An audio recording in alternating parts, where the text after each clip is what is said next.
A judge mocked an old man's tears in court, but one phone call unleashed a shocking truth. When a mystery woman stormed in, the courtroom froze. Uncover the secret that changed everything. Subscribe now. He stood mute as they ridiculed, blamed, and judged him. Yet a single call altered it all. What man wields such power to shift a courtroom without a raised voice? If that query halts you, you're right where you belong. Please like this video, share it with someone who values silent resolve, and subscribe for more tales that renew trust in justice.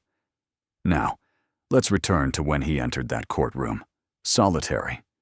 Misread, undervalued, he bore a truth none anticipated. The door swung open, unheralded, with just the faint groan of old hinges and a quiet expectation. Some glanced up. Most ignored him. Men like him no longer caught eyes. Still, he advanced, measured, steady, not wavering, but intentional, as if time answered to him, and none there could hasten it. His name was Samuel Carter. At 78, his frame held firm, like one who'd borne more than burdens. He'd carried souls, vows, and stillness. Dressed in a worn gray flannel shirt, neatly pressed, and pants weathered by winters, he stood out. His boots, split at the edges but shined, weren't for show. He met the world whole.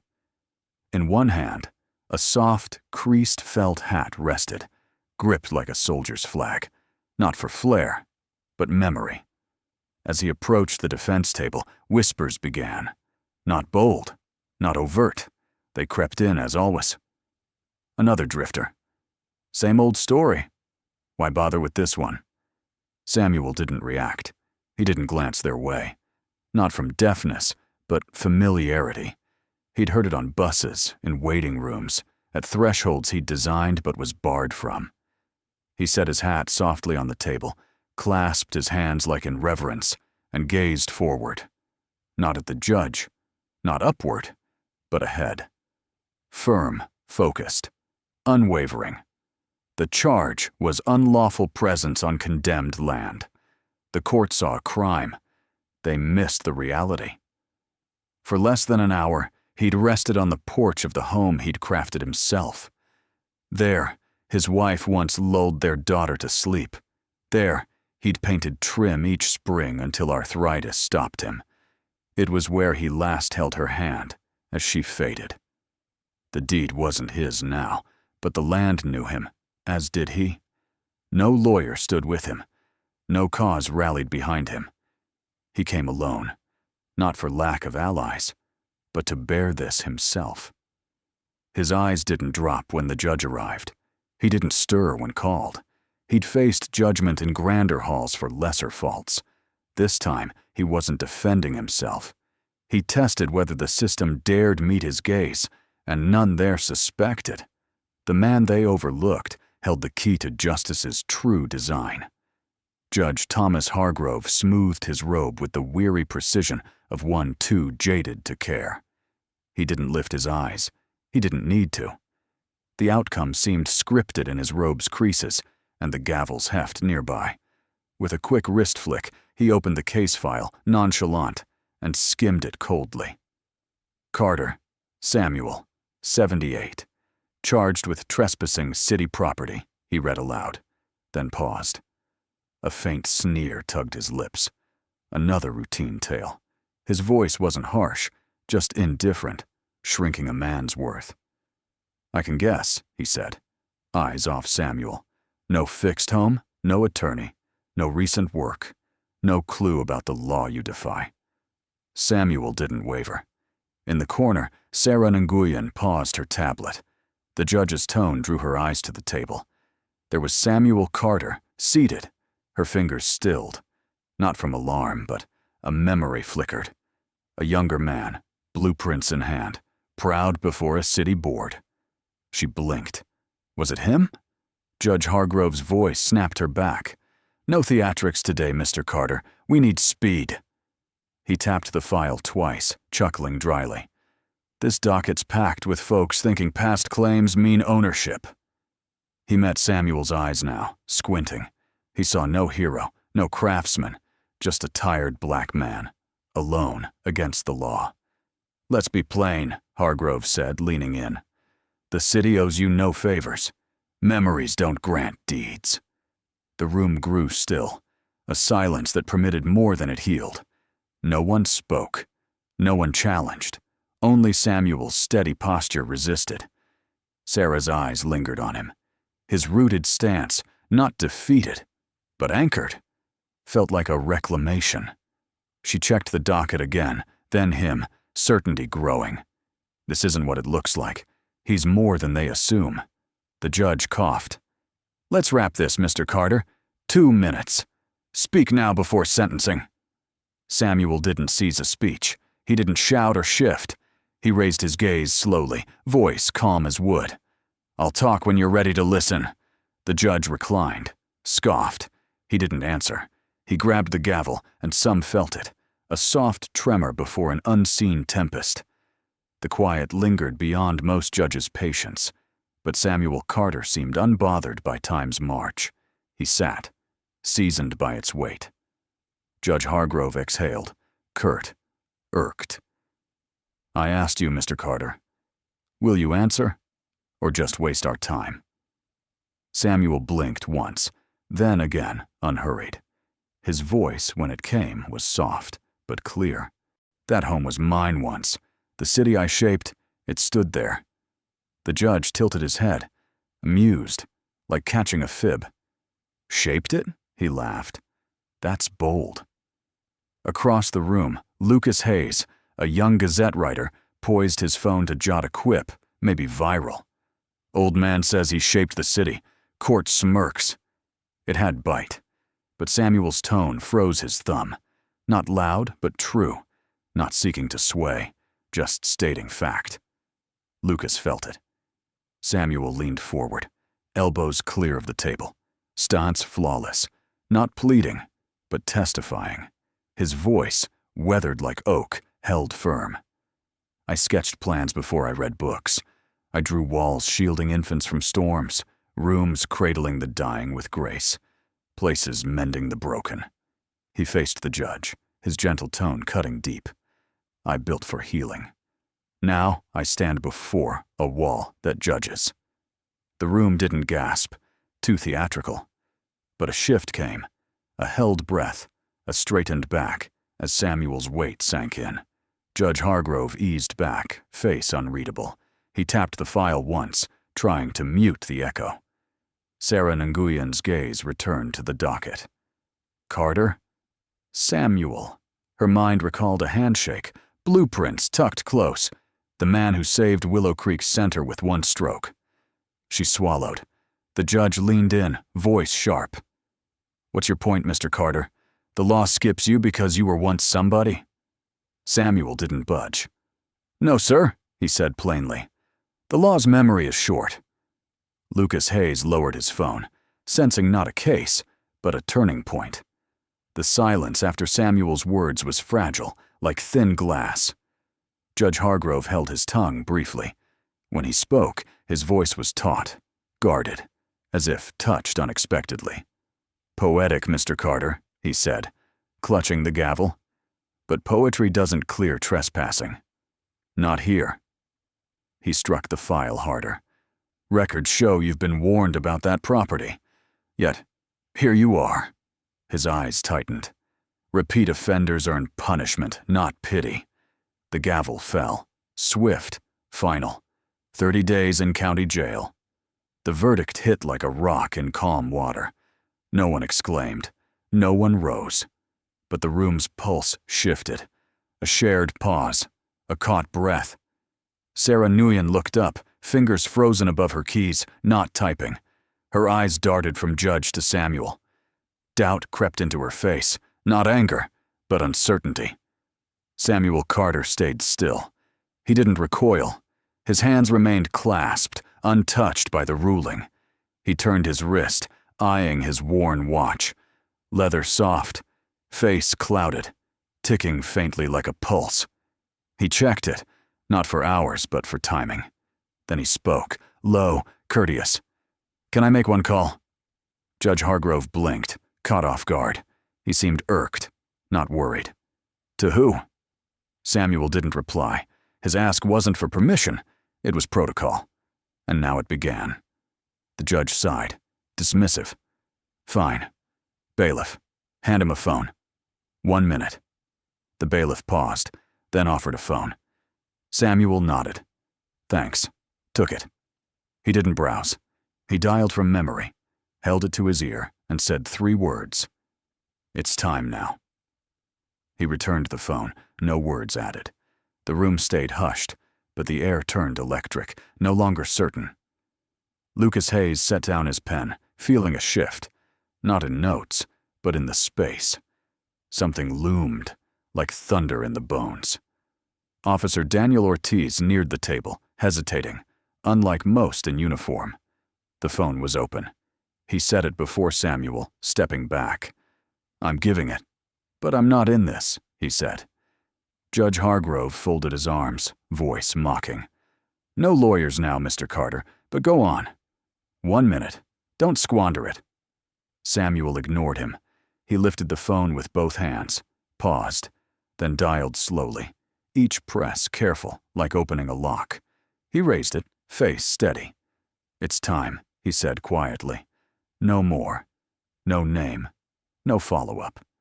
He ended the call, locked the phone, and slid it back, gentle as a note on a tomb. No one spoke at once. Judge Hargrove sighed, unimpressed. Your family staging a sit-in? Expecting posters? The jest fell flat. The air had changed, a quiet before lightning, when birds fall silent. Lucas Hayes shifted, instincts flaring. The story wasn't his to steer now. Sarah Nguyen didn't blink. Her mind drifted to a memory. Blue floors, handprint murals, a younger Samuel tracing a blueprint, widening hospital doors for grief. That man sat here, hands folded, letting time flow. She questioned what this trial was. If justice, it felt misaligned. The judge shuffled papers, dismissing the moment. But the room waited. And though none knew what Samuel had triggered, they sensed it, like a storm's approach. A call needn't ring loud to be felt. Silence can warn strongest. It started with a sound. Click, click, click. Heels on marble, steady, exact, like a clock's beat. The hall outside was silent moments ago. Now, those steps echoed, bold, unyielding. Each was a verdict. Inside, heads turned to the door, drawn by some shift in pressure.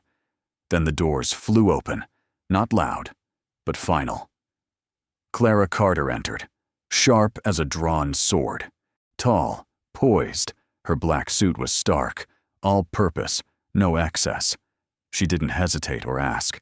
She strode down the aisle, past startled gazes and stifled whispers. No one halted her, not bailiff, clerks, nor Judge Hargrove, whose mouth opened, then shut. Samuel didn't look back. He didn't need to. He'd expected her. Clara reached him, stood close, and rested a hand on his shoulder, not to shield, but to proclaim, I'm here, and they'll see you now. Her voice carried clarity. She held nothing. No files, no bag. She came not to plead, but to end it. Her eyes fixed on the judge, sizing him up like a flawed blueprint. Hargrove stiffened, hands clutching his file as if it could shield him. He tried to speak. Ma'am, this case is over. If you've no business. Clara didn't flinch. Her silence outspoke him. She stared, calm, certain, unsettling him. She knew the ending. The courtroom wasn't his. It was Truth's now. Clara stayed wordless. From her blazer, she drew a black leather folder, worn but weighty. It landed on the table like a settled case. She opened it carefully, turned it to the bench, and pushed it forward. One motion, like closing a victory. Judge Hargrove stared, hesitated, then pulled it near. He flipped it open, eager to reclaim control. The first page stopped him. Property records. Dated, notarized, clear. A bold clause. Samuel Carter retains access until redevelopment ends. His lips twitched. The second page showed a 1974 Samuel Carter, architect of Willow Creek Community Center, Lincoln General Hospital, Veterans Haven. Shelter. The third page was a 1994 city letter, lauding enduring impact, signed by the mayor, sealed in gold. Hargrove's stance wavered. He sank back. His gavel slipped in his grip. His hands shook faintly, papers quivering. He tried to align them, failed. His face, once commanding, drained, as if facing an unexpected truth. Clara hadn't spoken. The room did for her. Sarah Nguyen hid her mouth, her screen still flashing, trespassing. The truth burned her. Lucas Hayes scribbled, his pen scratched loud. Judge Hargrove coughed twice, words stumbling. These papers imply Mr. Carter. Clara lifted a hand, not cutting, but pausing time. My father didn't seek sympathy. He didn't claim rights, she said gently. He wanted to rest on his porch. The words hung and the room stilled. The judge stared at the folder, then Samuel, seeing a man, not a file. The room turned to truth, not theater. Clara's hand fell. He didn't ask for favors. Breaths caught. He didn't want pity. Gazes dropped. He sought memory, she said. The silence outweighed the gavel. Hargrove couldn't break it. His lips parted, but he was mute. Clara stepped closer, her presence commanding. You didn't see a vagrant. He was home, not lost, not rebellious. A gallery gasp choked back a cry. Clara scanned them, not to blame, but to demand. You overlooked him, your history, your city. She faced Samuel, steady amid the storm. My father didn't come for praise. He believed the law could honor its builders. Her words settled like dew. Undeniable, undeniable. Lucas Hayes typed, unthinking. She didn't argue. She reminded. Sarah wiped tears, guilt rising. Not for judging, but for not defending. Clara hadn't just defended Samuel. She defended memory, lives that forged cities, then faded. The room listened, alive. Clara Carter was a force. Judge Hargrove sat rigid, clutching the folder. Then, exhaling, he spoke. Motion granted, he said. The words landed softly, rippling. Mr. Carter is free. No cheers broke out, just relief, truth unburdened. Daniel Ortiz moved, purposeful. He reached Samuel, uncuffed him gently, and stepped back. Respect, not duty. Samuel rose, not weary, but released. He took his hat, set it on, not style, but dignity. He walked to the doors, step, step. The gallery watched, reading a final page. At the edge, he paused. Judge Hargrove spoke, voice quiet. Mr. Carter? Samuel turned slightly. Hargrove nodded. Can I do something? A moment passed. Samuel met his eyes. Waiting eyes, not bitter. Listen first, he said. A breath. See first. No anger. Just truth from one long misjudged. He walked on. Truth didn't strut. It didn't shout or preen. It stepped. Calm, sure, free. Samuel halted, 1 foot in. He turned, not to challenge, but to etch the moment. His gaze swept them, not for their eyes, but for theirs. They tried to erase my place. No gesture. My name, he said, meeting Hargrove. Nguyen Hayes. My past. Strength and memory spoke. I've built more than courts can hold. Sarah Nguyen, recorder of names, hid her face, struck by truth. Tears fell soft. Lucas Hayes leaned, awestruck, like seeing his grandfather at a council. This isn't law, he breathed. It's writing. Samuel nodded, tapped his chest. Heart's place. No paper proves my belonging. A pause. The land knows me. Clara joined him, her hand on his arm. Enough said. They walked, not proud, not beaten, just true. The room stayed still. No one clapped. This called for thought, not cheers. The hall took their steps, a story's end. Inside, Lucas Hayes typed, not to post. He didn't leave a victor. he left timeless. Justice doesn't always roar. It treads lightly, in old shoes, with truth and a daughter's heart. Stories like this show dignity isn't in titles or deeds. It's in who you are when none cheer. Samuel Carter didn't shout for truth. He stood and it spoke. If this touched you, like this video, please share it with someone dear and subscribe to True Heart Stories. We need stories that dig deep. Your views, shares, and comments fuel us. They remind us quiet voices matter. Thank you for joining our tale.